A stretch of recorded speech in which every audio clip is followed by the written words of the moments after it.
The leader of an Asheville neighborhood group writes a letter to city officials demanding more police patrols to deter violent crime. News 13's Kimberly King is at the live desk with details on that letter. Kim? Ty, Mildred Nance-Carson wrote the letter to get the attention of Asheville Mayor Esther Manheimer and all city council members. Frustrations go back more than 2 years and were clear at a recent meeting where citizens spoke out.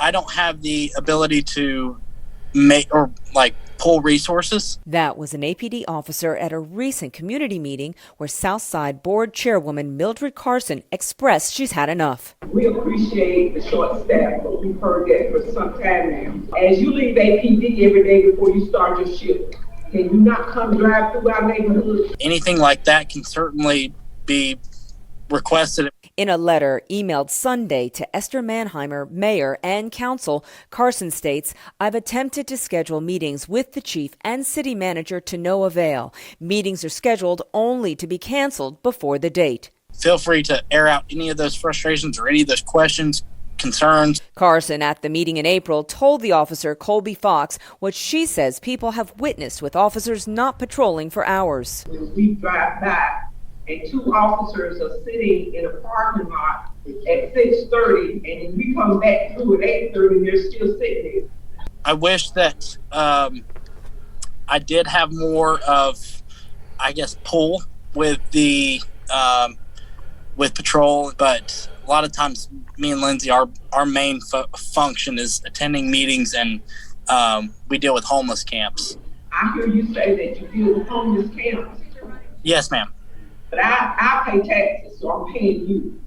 Homeless camps don't pay tax. I'm that hard on you because I know you're police chief, and I know you know the details. In her letter, Carson said Livingston is a part of the Urban Renewal and Reparations Project, and we continue to experience harm to this community. We're taking a stand and not accepting what the city is trying to hand the community.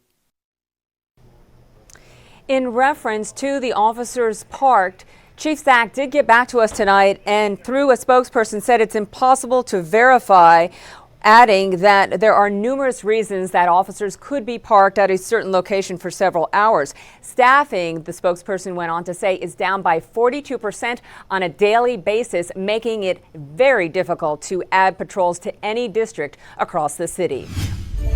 A Black Mountain mom is taking a stand. She says she wants the right to walk her 5-year-old daughter to school. But the school system says it's their job to keep everybody safe.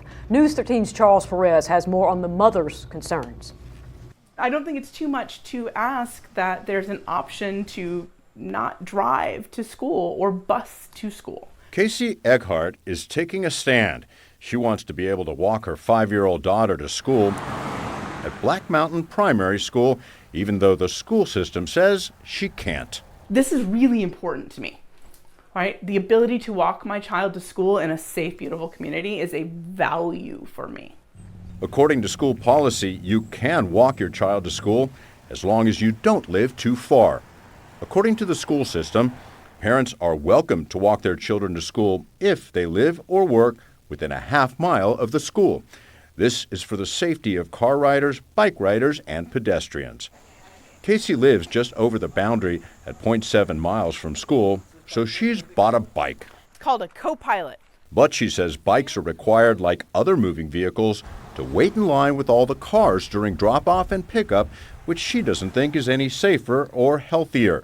So Casey started a petition. A petition was the best way I could come up with to elevate the issue in a respectful, really nonpartisan way. So far, all the response Casey's gotten has come from this flyer she's been posting around town.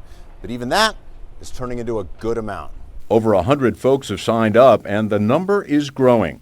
For this single mom and former educator who says she just wants to head down her dead-end road, take the Greenway all the way to school, and spend some quality time with her daughter, it's a stand worth taking. It's just an issue of value. And I am struggling to see a value in preventing it that outweighs the benefits of environmental, community, and family. Marion investigators are working to learn what led to a head-on crash that claimed the lives of 2 people, including a 10-year-old girl. News 13's Samir Nefsi has the latest from Mission Hospital, where 2 victims are in critical condition tonight. That fatal crash taking place on Highway 70 in Marion Sunday evening. In total, 5 people were taken to Mission Hospital, their injuries varying from critical to non-life-threatening. However, on scene, 2 people were pronounced dead. 911 McDowell County, what's the address for your emergency? Shortly after 5 p.m. Sunday, 2 vehicles hitting head-on. It just hit.